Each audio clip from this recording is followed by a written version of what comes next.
about the budget next week. Everybody is. Everybody's talking about it. And of course, all these kites getting flown all the time. And Lindsay Hoyle, who you all know is the Speaker of the House, referred to it as a hokey-cokey budget. The problem is this just puts businesses in a bad position. It puts all of us in a bad position. So many of the homes in London are going to get caught by this mansion tax if that goes ahead. Were you surprised at the new poll that was on the front page of today's Mail, which found that 0% of Britons now believe that the economy is in a very good state? Absolutely nobody. Can I do the first part of the question before I do the second part, which is I agree with her in terms of the concern it has, the concern businesses and individuals feel when they see leaks or briefings in advance of a budget. I think that, there's a very good reason why historically, budgets should be kept quiet until the day of the budget, because obviously it can set hairs going and stuff, but also lead to the sort of concern she's talking about. In relation to the second issue, look, I know from previous experience, polls go up and down. The most important poll that matters is election day. If I believe the polls, when I was running to be mayor last time, she'd be the mayor. I know. I know. Nobody knows that better than me, Mr. Mayor. Nobody knows that better than me. I mean, we have got chaos out there, and we definitely, that is not good for businesses, it's not good for people. I went to see a chemist in Finchley the other day. He's very concerned about everything, including shoplifting. Are you going to try and get some more money into the police service? It's not just for shoplifting. This chemist has to lock his the front door, which is people are then turning away because he's had so much stolen.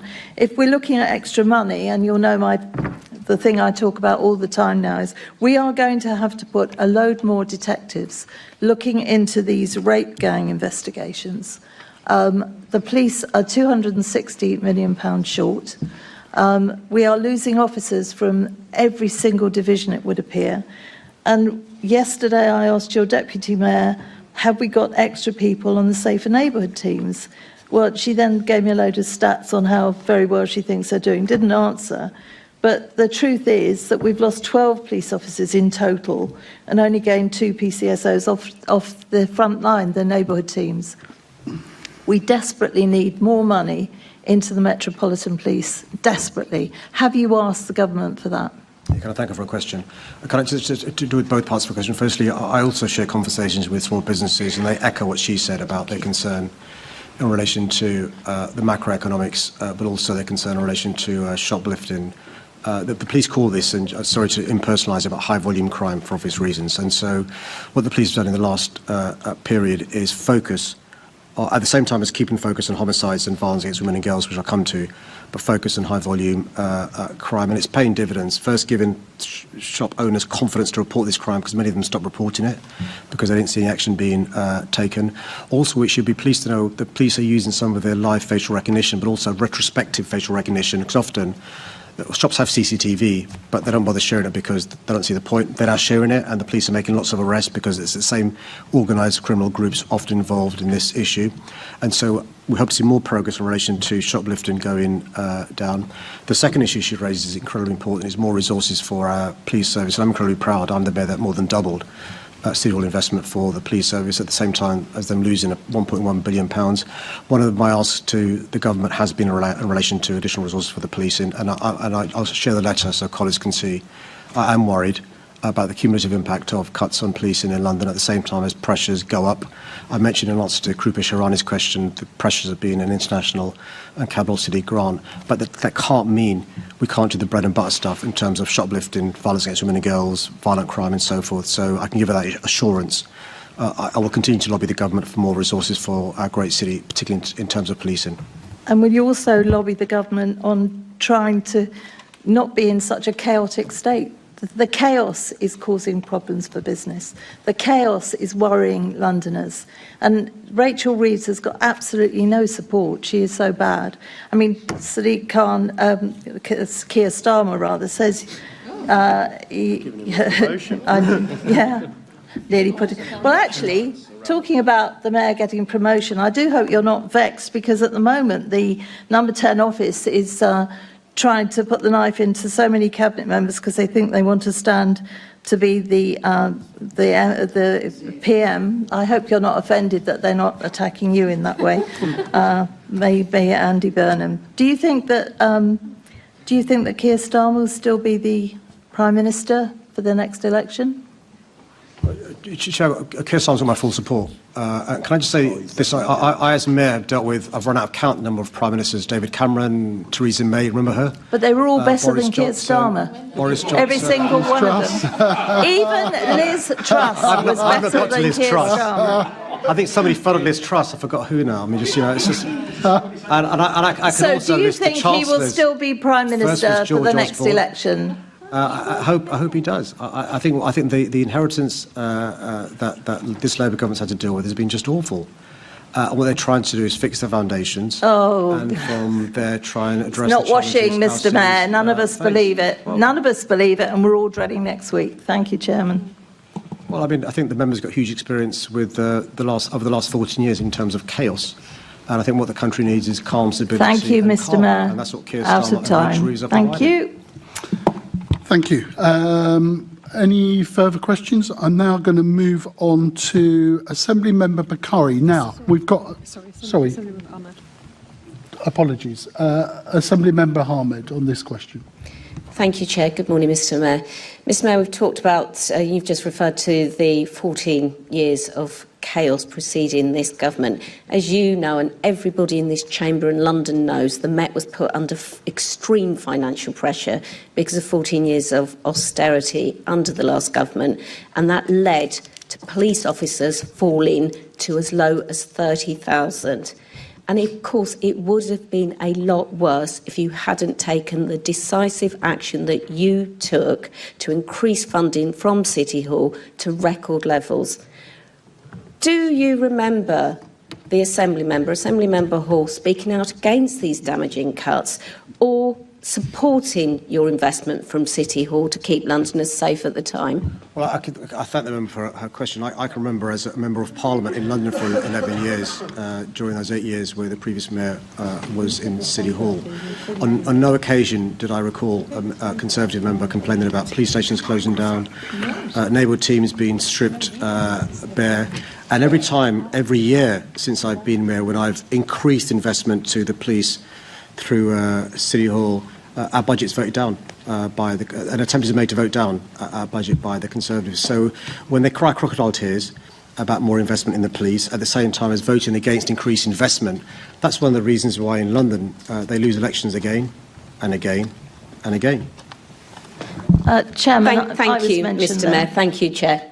Sorry. I was mentioned, so I'm allowed to say something, albeit small. You're always allowed to say something, Susan, but whether you should is another thing. It is in my DNA. You want to say something. I do. The thing I want to say is that you can always throw an awful lot at me, but I have always supported our Metropolitan Police 100%, and everybody in this chamber should know they need more money, because if we want to be kept safe, the Metropolitan Police need more money. Thank you, Chairman.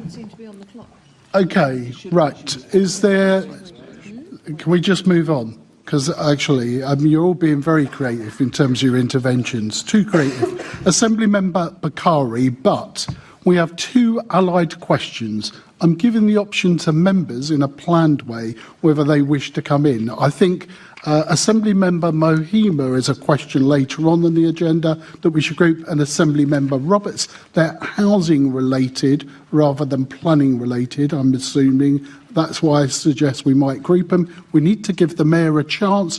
If you want the formal answer the Mayor that would have given to your question, indicate that. It's up to you as members. Assembly Member Bakari. Thank you, Chair. Can I thank the member for a question? I'm proud of my track record in delivering the affordable and accessible housing London needs. London was delivering over 45,000 net additional homes per year just before the pandemic, the largest number of additional homes completed in London since the 1930s. Council housing starts under my mayoralty reached their highest level since the 1970s, and in 2023, councils in London were building more than double the rest of the country combined.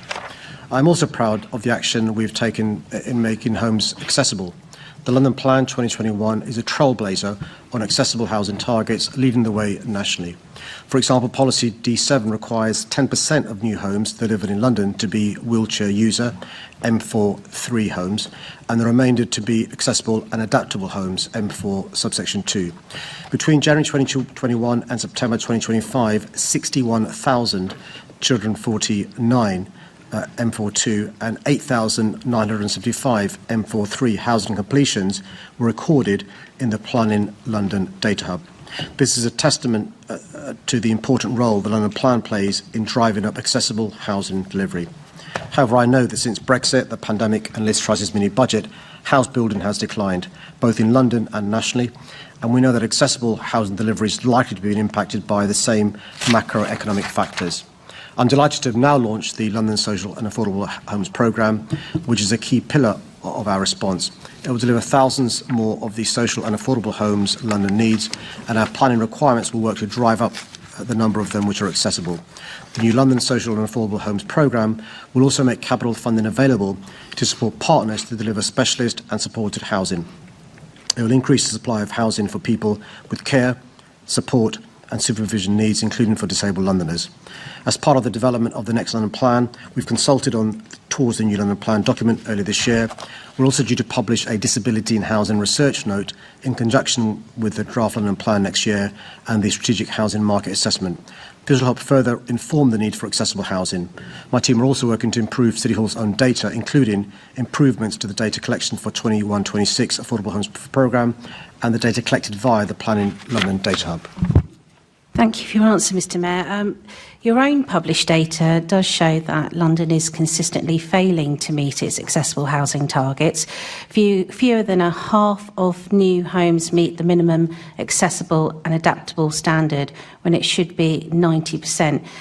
Why are these targets still being missed? And you've mentioned programmes, but what in those programmes that you've mentioned are the concrete steps that you will take right now to turn around this and so that disabled Londoners can live in homes that are safe, suitable and genuinely accessible? Well, I'm not sure if the figures you said, the figures that I've got. The figures I've got is 61,249 accessible and adaptable, and 8,975 are a wheelchair user as well. There has been a massive slump in terms of all new homes. That clearly affects these homes as well, but I'll ask my team to look at the figures she said. I'm not saying they're wrong, by the way, but let me just look at the figures she said, because they're not the figures that I've got. Inclusion London has been working with me and talking to me about some of the challenges that they're facing in terms of looking at this data, and they would say that they are not meeting your targets. Will your policy shift of enabling affordable housing quotas to drop to 20% on some developments directly increase the number of accessible houses in the capital? And will you commit to using the 322 million City Hall Developer Fund to increase the numbers? Yeah, can I thank you for a question? It's really important. So the purpose of the emergency measures is to boost house building of all types, including clearly affordable and accessible housing, given the overall supply is slowed down. I want to give you the reassurance as well that none of the emergency measures will remove the requirement to build 90% of the M42 accessible and adaptable homes and 10% of the wheelchair user homes, but we'll look at what we can do in terms of the City Hall Developer Investment Fund to make sure we guarantee more wheelchair user and accessible and adaptable homes, which are crucial for the reasons she set out. And you mentioned the target of 10% of new homes to meet the wheelchair dwelling standard, yet last year only 6% was delivered. So will you, again, reaffirm that 10% target, strengthen it, ensure that every development meets this target in practice, not just on paper? She's absolutely right. And again, the figures she said, I'm not saying they're wrong, but they're not the ones I've got. So let me take that away, because the 10% and 9% figures are a requirement for planning. And then building control can then go in and check. And if they've not met the requirements as set in planning, enforcement action can be taken. So I'm disappointed to hear those figures, but let me take them away and maybe work with her offline to sort this out. I appreciate that. Now, disabled people, as you know best what accessible housing should look like and feel like, because they have to live with the consequences when it isn't delivered. And they are a unique stakeholder group, and co-producing housing policy with them may address some of these systemic concerns? Will you commit to genuine co-production with DDPOs as you review your London plan, involving them at every stage as opposed to just consultation when the plan is complete? No, these plans, particularly where they affect this really important community, are co-designed, and we'll make sure that carries on being the case. Thank you. And it would be great if we had a disability champion, because then we really would see co-production throughout all our policies. I hope you'll agree with me on that point as well. Yeah. Maybe not.